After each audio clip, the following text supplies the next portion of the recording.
What's going on, guys? Welcome back to another stimulus check update, stimulus package update news report for Tuesday, April 13th.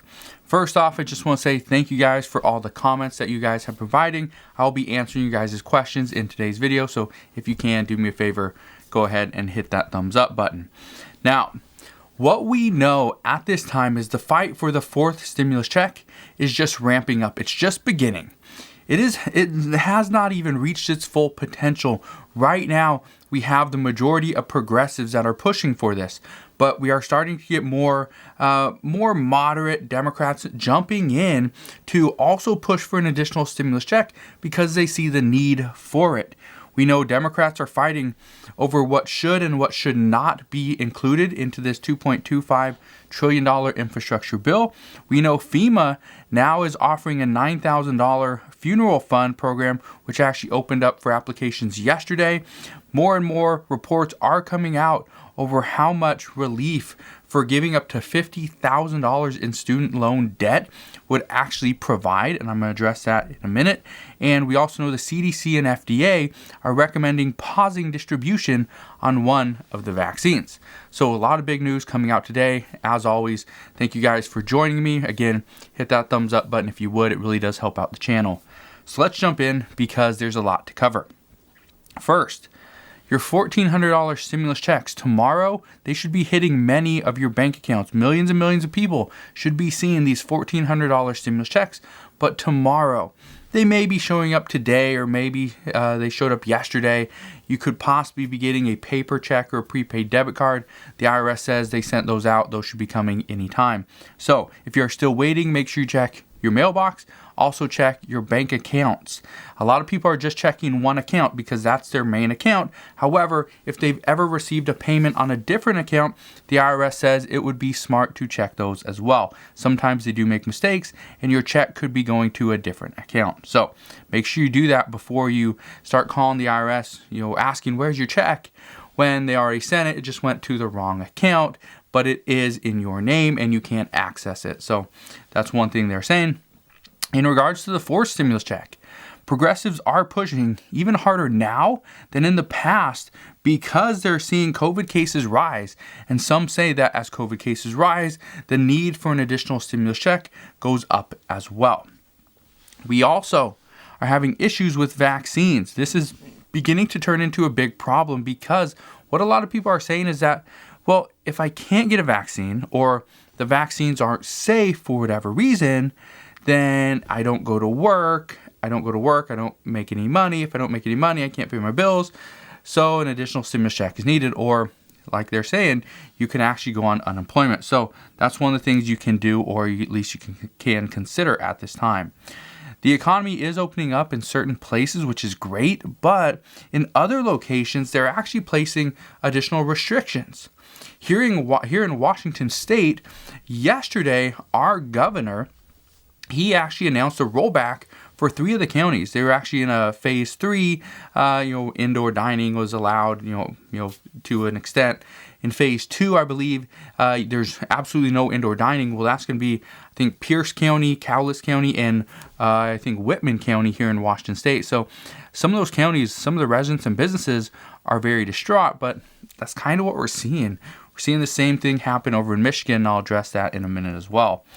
Lawmakers say that holding back relief now, after we've been through a year of this pandemic, lawmakers say doing this now will actually cause a further delay in the economic recovery. So some are saying that no, we cannot afford to not do an additional stimulus check.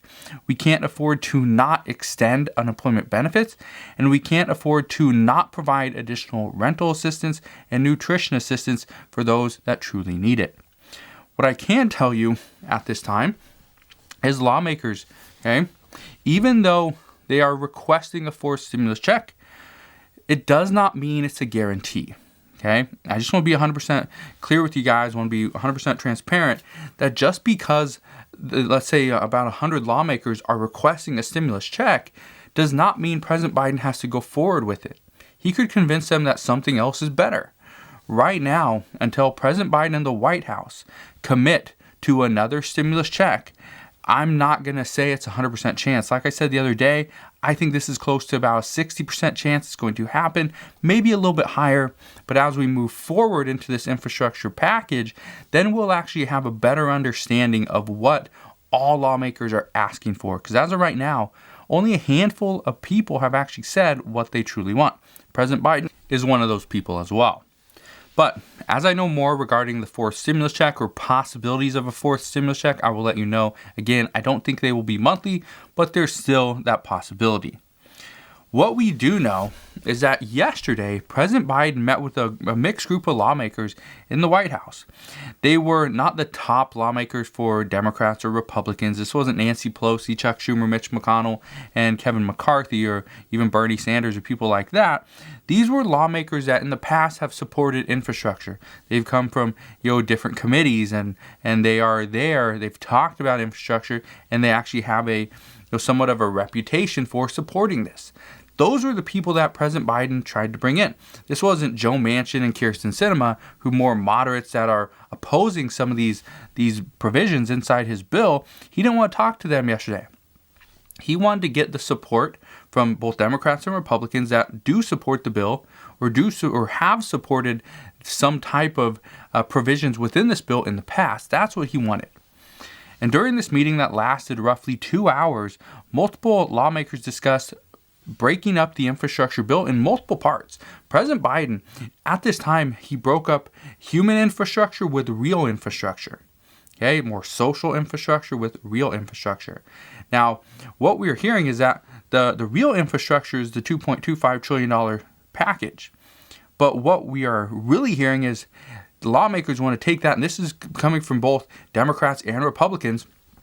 Let's take that $2.25 trillion infrastructure bill and let's split it up over several different bills, maybe 2 or 3. And so that's just half of the bill. They're going to split it up into 2 or 3 parts. The other half, who knows what they're going to do with that. But the issue right now is some are saying that even though this could work, because right now the goal of passing some of this bill with bipartisan support is the goal.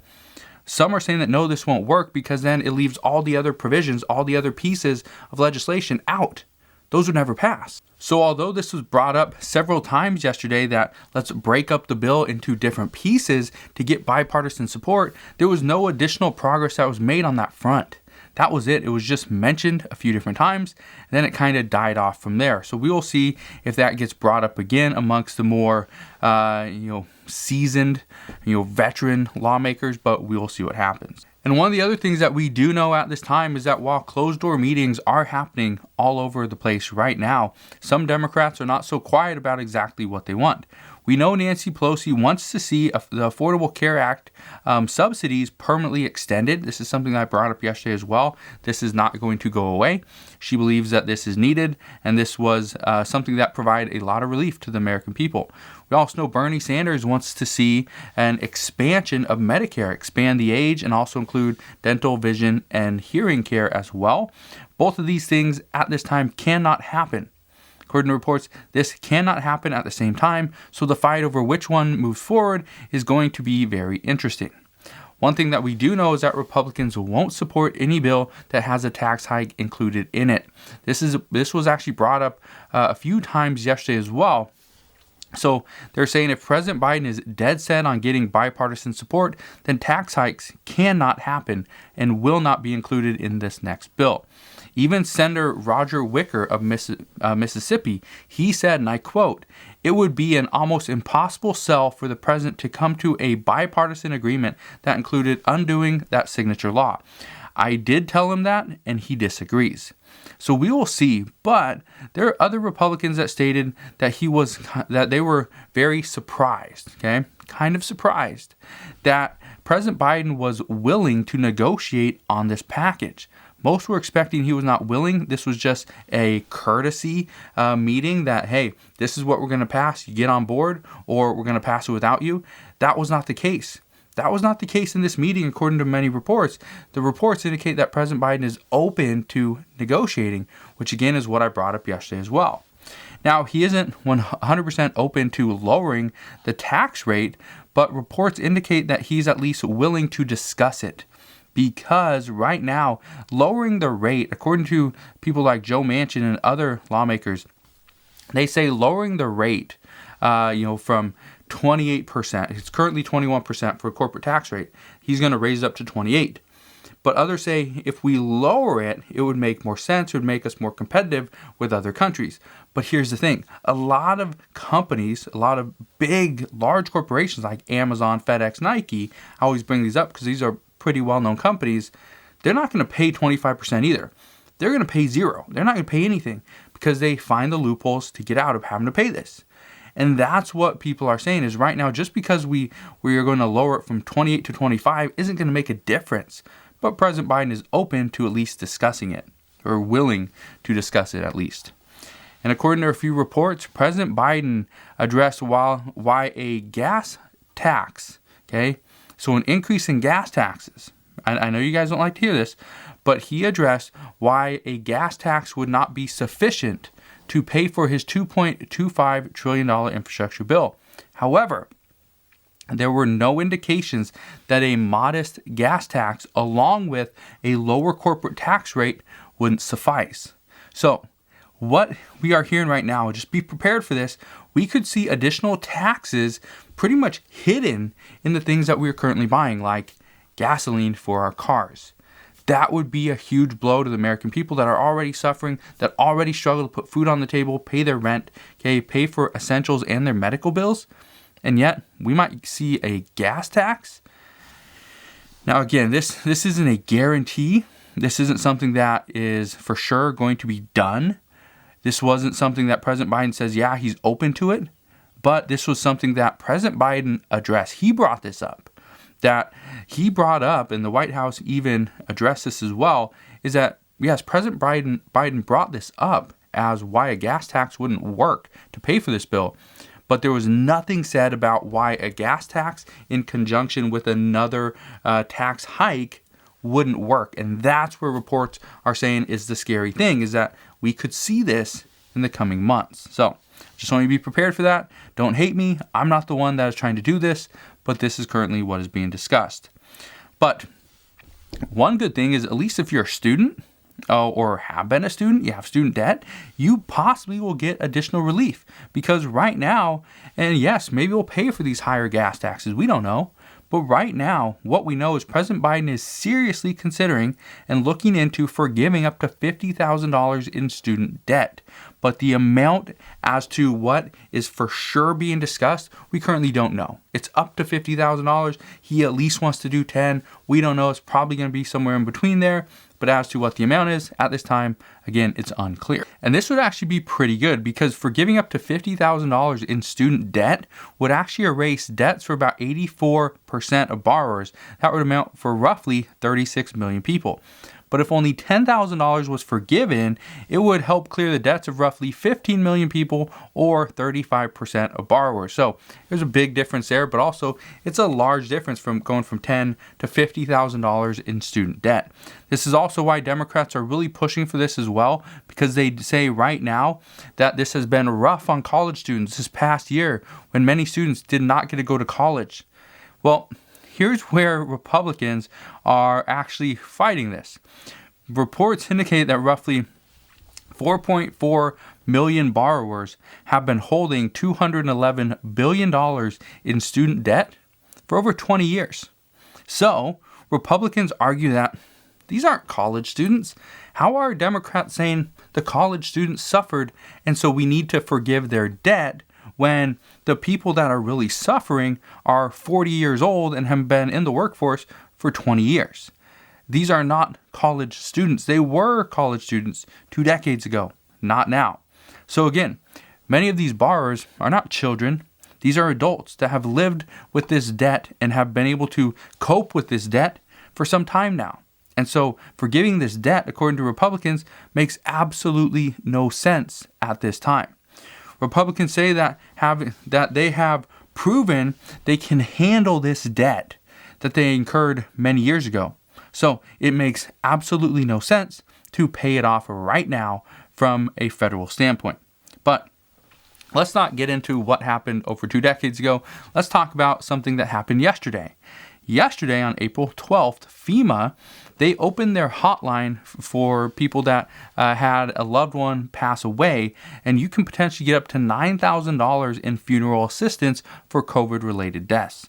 The hotline, as of yesterday, was bombarded with thousands and thousands of calls just yesterday alone, and FEMA says they have been overloaded since then.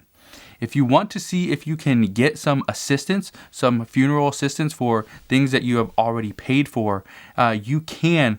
What FEMA is saying is that you just got to call their number. They will help you out. They want you to have all the information on, with you. So a death certificate, they want you to have all your receipts, how much you paid for the funeral expenses, all these things, right? But what they say is call them.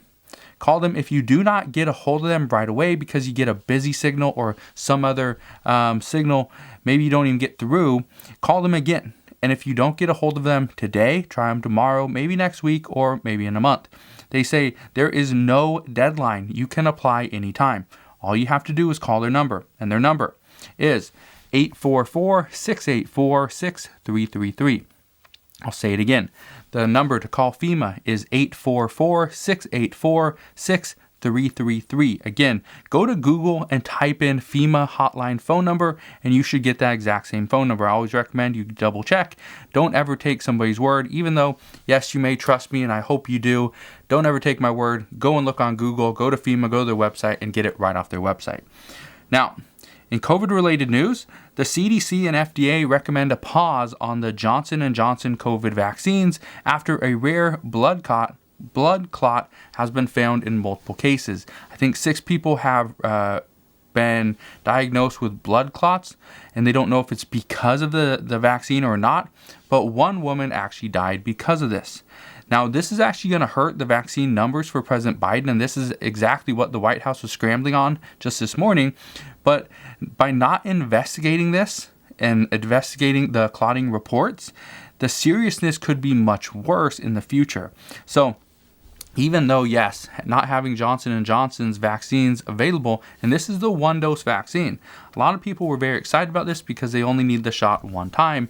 However, now some are saying they are going to cancel their vaccine or their appointment. So I don't know what to take of this. Honestly, the news is just coming out. It's not great. Johnson & Johnson's stock was dropping this morning ever so slightly, but it was dropping. The bad news is that right now, for those that were looking at getting this one-dose vaccine, the issue is it's paused. They're going to pause it. So if this was the one you were wanting to get, you're going to have to wait. We also know that hospitalizations are on the rise amongst those that have yet to be vaccinated, which isn't great, being that now we're getting a pause in one of the vaccines, and there's other states that are actually running short on some of the vaccines because they're not actually coming out quick enough. So at the same time, the vaccination honestly doesn't guarantee that you will never get hospitalized. And that's one of the biggest misconceptions is, yes, the efficacy rate is pretty high, but it doesn't guarantee you that you will not have to ever step foot in a hospital. Sometimes you will. So just keep that in mind. Wearing a mask, social distancing, washing your hands, and doing all that stuff that the CDC recommends, that's great. But again, it's not 100% effective. There's no guarantees in life. So what we do know, and this is a big issue right now, is that we are seeing spikes in cases in certain states, in certain locations. And in Michigan, Governor Whitmer is closing more things down. I addressed this yesterday. Schools are having a tough time. Businesses are struggling. They urge her, do not close us down. We are just now getting on our feet. But she says that we have to, and she's requesting more additional help in the terms of additional vaccines. So even though she's asking for more help, the director of the CDC stated additional vaccines will not be sent. And when asked why the CDC won't help with additional vaccines, the director states, when you have, and I quote, when you have an acute situation, an extraordinary amount of cases like we have in Michigan, the answer is not necessarily to give vaccine. The answer is to really close things down. If we tried to vaccinate our way out of what is happening in Michigan, we would be disappointed that it took so long for the vaccine to work to actually have an impact. And this is true. This is exactly what's happening. Is there are surges in certain areas, and then the mayor, the governor, saying, "Hey, we need some more vaccines over here." The problem is, once you get the vaccine, let's say you get let's just say Johnson & Johnson's off the table. You can't get that right now because it's paused. But let's say you go and get Pfizer, Moderna, right? You go BioNTech, right? You go get one of these. Well, the problem is you go and get it. Let's say you get it today. Today is April 13th. Then you have to wait, I think, 3 weeks? 3 weeks or 21 days from today. So that pretty much puts us, May 3rd, May 4th? Let's just say May 3rd. So, okay, May 3rd rolls around. You can get the second dose. Well, then you got to wait 2 weeks after May 3rd. So May 17th is the date that you are actually fully vaccinated. So between now and May 17th, which is over a month away, then everyone would be fully vaccinated. That's the issue, is the CDC director is saying that it would take too long. We would be disappointed, which is true. So the same type of thinking is happening all across the country, not just in Michigan. What experts are saying is that if we see more cases, more surges in cases, the only answer, the real simple answer, the best answer, is to just lock down once again. And that right there is something that a lot of people don't want to do. But as we get more information on that, I promise I will keep you updated. One thing I do just want to end this video with that I think it's extremely important. Chances are you've seen this, but there's comments down in the comment section that show my name. Okay, say Adam Snyder on it. Even though some are me, if I am asking you to send me a message on WhatsApp, I'm asking you to send me Bitcoin, right? That's not me, okay? I'm never going to ask you to message me anywhere else. If I do, I say send me an email, okay? And the only way to get my email is you go up to the top of the page, to the About page, the About Me page here on YouTube, and you can get my email there. But outside of that, I don't never tell you to send me an email. I never tell you to message me somewhere else. I don't tell you to message me on WhatsApp, okay, on Twitter, on Facebook, things like that. I usually don't tell you to do that. So just understand those are scams. If I'm asking you to send me money so I can help you get your stimulus check, just understand I do not request money to help you get your stimulus check. I tell you for free right here on the channel. So just keep that in mind. If you see stuff like that, if you can, go ahead and report it. I try to go through my comments all the time. And the hard part is I don't get to answer all you guys' comments simply because I'm spending most of my time. I try in the first about hour and a half of the video going live, I try to answer a bunch of your questions. The problem is if I have to tackle all these scammers, all these bots posting, comments, pretending to be me, then I have to pull them down. I don't have time to actually answer your questions, which is actually troubling because I want to answer your questions. So again, that's what we know right now. As always, as I know more, I promise I'll keep you updated, all the new information and latest updates. So again, I just want to thank you guys for watching. Consider subscribing so I can continue to keep you updated on everything that's going on, and I'll see you guys on the next one.